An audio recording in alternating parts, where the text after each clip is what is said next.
Hey there, everybody. Welcome to our reaction to The Bachelor. Listen to Your Heart, episode 3. I don't know what this show is. Like, at this point, we have made it to the halfway point. There was a lot of singing tonight. There was a lot of ridiculousness tonight. Jason Mraz was there. I wanna save Jason Mraz from Listen to Your Heart. I'm questioning my decision about loving Jason Mraz because Brandon apparently loves Jason Mraz. Yeah, you do love Jason Mraz, and here we are on Bachelor, Listen to Your Heart, Jason Mraz. You know who I don't like? Brandon. I'm out on Brandon. Was I ever in on Brandon? Who was ever in on Brandon except Julia? Yeah, by the way, Al, we have so much to talk about here, but I feel like Julia mentioned Brandon's name about 3 times more than the actual guy that she was paired with tonight. Yeah, and it was so strange with Julia because it felt like even she didn't believe her own lies. Like, she couldn't. She just seemed like she was just, I'm getting away with something, and I know I'm getting away with it. That's what it felt like. This episode was a mess. We will talk through it, though. It was at times an entertaining mess, and before we dive in, if you guys do like this video, give us a like, subscribe, and hit that notification bell so you don't miss any other updates. Let's start with the beginning of this episode, though. Did you know there is a contestant named Gabe on Listen to Your Heart? I did. I like Gabe. Yes, he wasn't on it that much, and we really only learned about him last episode. But I appreciated that he was really honest. He was just straight up, I am only interested in Savannah, and if I can't be with her, then you know what, peace out. And he did. I was like, why couldn't you have stayed, Gabe? You were really genuine. If Savannah had just been like, you know what, I want to be with Gabe, and then if Julia and Brandon, if you guys just want to deal with your nonsense together, that's fine. Just put Sheridan out of his inevitable misery. I think this show would have been in a much better place. Well, that was the thing. Okay, so we had Julia all throughout this whole thing going on and on about how not genuine Savannah is. And of course, it's not really about that. It's just that Brandon picked Savannah over her. But then you've got this whole deal with Gabe where she was very genuine with him as well, saying, you know what, I appreciate your feelings and how you're feeling, but I just can't reciprocate those feelings. I just don't feel the same. I don't feel like Savannah is not genuine. I feel like Savannah is pretty much genuine. I think ultimately, yeah. Julia's problem, it's not with Savannah to me. It is with Brandon, who was sort of like, yeah, we can try. Actually, this is my Brandon impression. Yeah, we can try to figure things out, because I'm pretty sure Brandon is just a handsome, monotonous robot who possesses no feeling. Well, no. And the more he talks and the more this show goes on, the less handsome he gets. He is so dry and he is so boring to me. And then you bring in that he is playing everybody, that it's just, he is so unlikable. You want to talk about there for the wrong reasons? Brandon is there for the wrong reasons. And it was interesting too, because tonight was the first time that it was very apparent who was there just for their careers. We know that this is the Bachelor singing show. This isn't the normal Bachelor. This was a little bit different, where they just put it out there. People are here for their careers. Here it is. It's all on the table. Yeah. But also be here for love. Okay, cool. You can see real connections with Chris and Bree, who are the heartbeat of the show. And then there's Brandon, who's kind of like, who am I going to sing better with? Savannah. That's what that felt like. And Savannah is crying her eyes out. Oh, do you want to go home and cry, or do you want to sit here with me? I'd just be like, send me home, man. Like, I'm going to go home and cry. That was probably the biggest toolbox moment of the entire episode is Brandon being like, what, do you want to just go home and cry? Then I know he didn't say it like that, but it felt almost like did. It was a bully and I'm not saying he's a bully. It just sounded like one of those lines from like a bully and like when you're in the 5th grade and he's just like, so you're going to go home and cry about it now? It's just like, that's like, I don't know if that just triggered something in me. It's like, Brandon, get out. I'm done with you. Can Chris Harrison usher you out of the whatever they are at? They're not at the mansion. It reminded me of that line from A Christmas Story with the bully who was like, are you going to cry? Cry for me, Ralphie, cry. I was just like, what is happening here with this guy? Why? And then Savannah turns to him and smiles. I do not understand what it is about this guy. He must have some sort of charisma that I'm just not getting, because you've got this guy and then you've got Sheridan, who is just like a genuine real guy. And I understand we've all been there with the person that's way more into you than you're into them. And they put so much into you, and the more that they do, the more you're like, man, I'm just getting turned off by this, because it sometimes is a little bit too easy. But we saw Julia really use this to her advantage tonight, because with this whole talent competition that we had, it's also based on their feelings. And I mean, Julia had to know that Sheridan was going to make her look good, that you would see that real love in his eyes. And of course it worked. The thing with Sheridan is, to me, that he's almost a representation of why more guys who look like him aren't on the show, because Sheridan is not your conventional Bachelor dude. He's got like that big arm tattoo. He's got the long curly hair. He's got the beard, the hat. These guys within Bachelor Nation, they are always sort of left behind for the dude bro who's got like the coiffed hair, and they all kind of look the same, and their hair is always kind of like the same color too. No big, I'm not saying it's ridiculous, maybe just ridiculous on a guy like Brandon, but like no arm tattoo, no beard. It's obviously, they're gonna always pick Brandon. And Sheridan, he is just sort of at the moment waiting for everything to explode around him. Yeah, it is, Sheridan, we need to have a talk, man. Like, this girl is not into you. And it sucks, because I'm just like watching it being like, oh, well, if just this thing falls into place where Brandon makes a decision, then we can be together. Okay, Brandon made the decision. It changed nothing. Oh, if Brandon just doesn't come back, then maybe we can be together. No, it shouldn't matter if Brandon is there or not. Either she likes you or she doesn't like you, and she doesn't like you. But listening to her... Heart? I could not resist. I am sorry. You are not sorry. I'm not, you're right. Listening to her go on and on about how genuine and real she is. Oh no, we're bringing Madison back. Madison's ghost is coming onto the channel. And then basically know that she's using Sheridan. And it was so painful to watch. Tremendously entertaining, but man, was that painful. The two parts of this episode I'm having the most fun with in my head right now is I am imagining the end of finale. If Sheridan is still there, this will be Sheridan's confessional.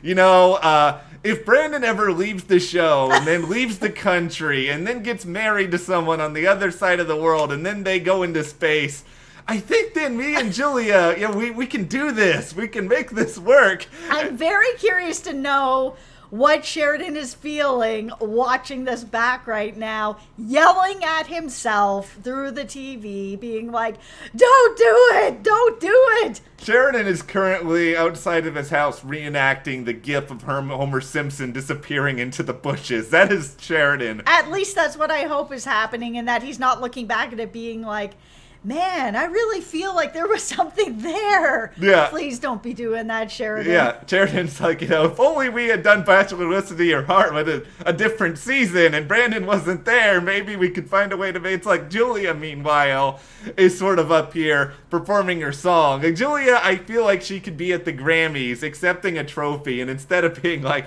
thank you to the Academy, she would be like, You know what? I just think that I'm just so glad that Savannah doesn't have a Grammy. It would all still somehow be about Savannah. She is so it's almost like the exact same thing that's happening with Sheridan. Sheridan is so focused on if Brandon wasn't here, we'd be all right. And then Julie's doing the same thing. Oh, Savannah wasn't here, me and Brandon, we'd be all right. Why does any of you guys want to be the second choice? Like, Julia, you're a good-looking woman with a beautiful voice. You don't need to be anybody's second best. Just because things aren't working out with Sheridan, you do not need this Brandon guy. And we've seen from the preview that this is certainly not the end. We're 10 minutes in, so I feel like it's okay enough for me to make this confessional now. I kind of like the As Long As You Love Me performance. As Long As You Love Me is like...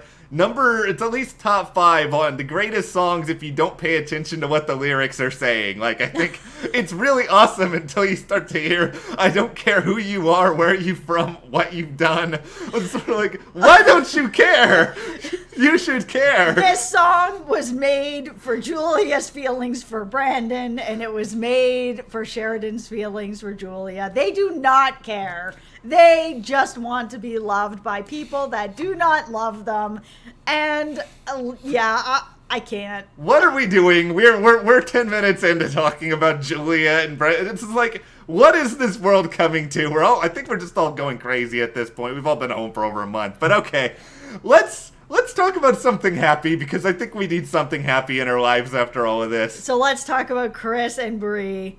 How adorable are they? Like, this is what I love about when the Bachelor franchises actually work, is these connections and these romances where you see this real love like forming.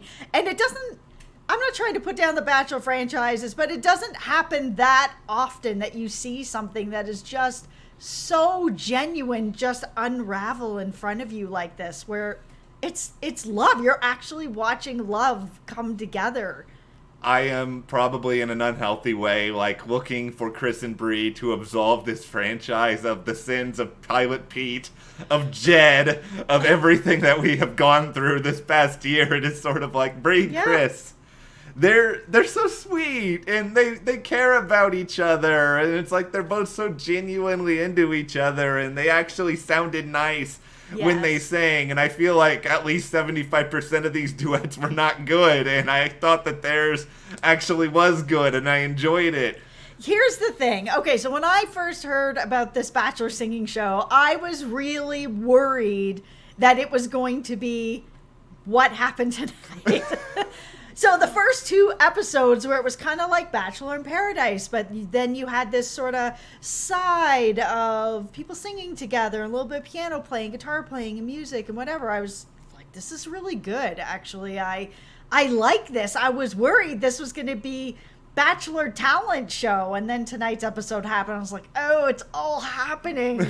Welcome to Bachelor talent show, everyone. Well, no. Which was too bad. I mean, it was fine to listen to all the duets and stuff, but I really liked like moments like Chris and Bree on their date in the guitar store, and they're just playing music and singing together, and I was like, oh man, this is kind of cool. Now all of a sudden it's like Bachelor American Idol, and if you don't sing, then Chris is not giving you a rose. Well, see, this is the thing. As the great Jason Mraz once said, and this is fulfilling my requirement to reference a song in every video we do, you and I both love. We love love. We love seeing love on this show. Yes. That part of it is great. Adding in the randomness of, okay, now we actually have to watch full-fledged performances. Now we have to watch these poor celebrity judges who I feel like have been held hostage do critiques on all of this sort of stuff, and then have Jordan Rogers and JoJo Fletcher, who, you know, and I kind of like the two of them more than fine. They're one of the better Bachelor Nation couples. But they're cute. Seeing them all like swaying. Yeah. To As Long As You Love Me, I was like, okay, that's pretty cute. Yeah, they're cute together, but it's also sort of like, so what is your resume for being a chemistry expert? Okay, we're engaged to each other. Well, that's sort of like, okay, that's millions of people are also just as just as capable of being judges as JoJo and Jordan were. It's true. None of this made any sense, including once we got to the rose ceremony. Chris Harrison is there for some reason, and Chris Harrison didn't know what to do with himself, because at like 3 minutes into this, he was sort of like, usually I go over here at this point, and then he still had to actually stay there and do something. And this was one of the first times that he didn't say, all right, everybody, it's the final rose of the night when you're ready. Okay.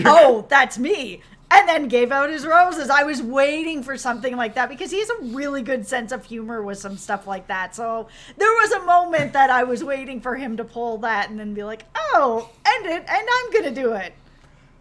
But alas, missed moment, missed opportunity. Tonight I have learned that your Chris Harrison impression is actually better than my Chris Harrison impression. Okay, let's hear yours. Ladies, it's the okay, I can't do it now. I've too much pressure. The hype has been, the bar was set too high.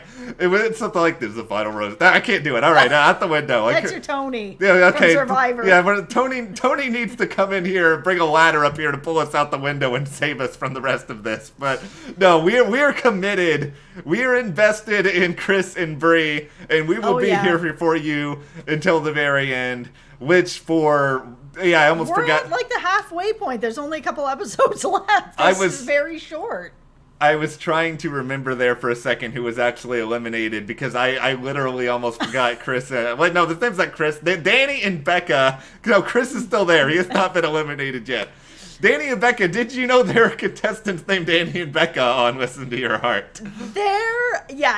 I didn't even really understand that they were there until like the very end of the last episode. I was like, who is that guy? And then, this episode we had a little bit more with them. No chemistry, which is now making me understand why we didn't have anything with them earlier, and we don't know who they are, because yikes, there seemed to be like a good friendship, but there's nothing else happening there. Here is a summation of Chris. Oh, see, I can't even call him the right name. I want to keep wanting to call him Chris. Actually, I really would just want to keep calling him Seacrest, because he looks like Seacrest. But this is the Becca and Danny. See, I'm going to keep forgetting his name. This is their Bachelor experience. They have one episode of content. They have their date where they were just sort of like, here, let's haul you to some random house and look at clothes. And here's some stylist that apparently I'm supposed to know. And then you're going to look at some clothes and, here's a hot tub. Let's put you in a hot tub for like 2 minutes. Yeah, and then we're going to see one of them try to kiss the other one half-heartedly and the other one be like, nah. I was just like, this is such a wet fish. Yeah, and then we're going to see them go through all of this, and then they get eliminated. And this is my favorite moment of all of it is, I believe it was Becca who then said, I know that Chris is from, so I can't even call him this is the third time. I will not, I just want to call him Chris the remainder of this. Nobody's going to remember him anyway, so go ahead. Chris and Becca. Yeah, Becca was pretty much like, no, I'll say Danny, but... Danny. She was pretty much like, I'm sure Danny is really upset by this. It was just sort of like, you could care less, but you're obviously really upset. The poor Danny is probably... Do you think that Ryan Seacrest secretly had Danny eliminated from this show because the physical resemblance was too much? It's possible. Yeah, do you think that Danny has kidnapped Seacrest and he's actually hosting the American Idol remote shows? I hope not. I wouldn't be able to tell at this point. I promise I'm not drunk. Okay, what else is there to say about The Bachelor? Listen to Your Heart now that... The thing is like, from the preview coming up, it looks like there's going to be more of what happened tonight, which was my biggest fear of it turning into The Bachelor talent show, which, I knew it was part of it, but I was really into the first couple episodes where it was more of a mix of love and music. I was like, this is cool. It's like a non-obtrusive way of, we know you're musicians. We know you're on this show to get famous and make music and show people you can sing. But it was done in a way that felt like a natural flow of the show, where it was... two people, you know, like Chris and Bree in love and just like singing on a date and kind of, you know, getting into a groove. They do not need Kesha on this show judging people on this. Kesha has other things that she should be doing with her time. Yeah, I will say this, the one other thing I really liked, I liked Jamie's like workout routine right before she went on stage, where she was just like doing this like weird like crouching thing. It looked like she was like skiing or something. It was just like, if for some reason they bring this show back for a season 2, the ratings are they're not great. It's probably not going to happen. Who's going to apply for this? Because so far, here is what the Bachelor Listen to Your Heart producers have done. They have showed Jamie doing some ridiculous like squatting routine before coming on stage. They have shown Natasha doing the weird vocal warm-ups, which I know a lot of singers really do, but... They do. Man, okay, we do have to talk about her for a second. Her voice, I didn't expect that to be as good as it was. Yeah, like she is actually like legitimately really good, and it is 20 minutes in and we've not even mentioned Ryan. That relationship is purely professional. I don't buy into it. Maybe I'm wrong. I don't see the chemistry there. But man, their voices sound real good together and they sing really well together. And there's nice, like, I don't know, a musical chemistry there. But I don't see these two walking down the aisle. This is not Chris and Bree. Yeah. Oh, one last thing I will say. I thought we were going to get out of this video without me having to say the words Chris Lane, but then I remembered that they actually called Lauren Bushnell Bachelor royalty on the show tonight. Do we consider someone who she and Ben Higgins broke up and she has basically been off the franchise ever since, though I know she and Ben did some freeform show that no one really watched. Like, how... Ben is Bachelor royalty. Ben has a podcast. Ben did Bachelor Winter Games. Everybody has a podcast. Well, okay. Well, I am out on Lauren being considered Bachelor royalty. I'm just saying, you have to keep a very specific number of people as Bachelor royalty, because then there's no echelon higher than that. I think the thing is either you're Bachelor royalty because you were Bachelor, Bachelorette. If you're with the Bachelor, Bachelorette, then you are also considered royalty, king and queen, queen and king kind of thing. I will give Jordan and JoJo Bachelor royalty because they are still together, even though they've been basically gone from the franchise forever. You guys have made it much longer than the vast majority of everyone, or Peter, who cannot even make it to the live show. Oh my goodness. I'm sorry, I'll stop taking shots at Peter. I won't. I know, I won't either. Okay, well... Let's conclude this video before I get us in any more trouble. What did you guys think about The Bachelor Listen to Your Heart episode 3? Join in the delirium in the comments, and if you do like this video, give us a like, subscribe, and you can support us further by checking the link in the description to the store. And we'll see you here next time.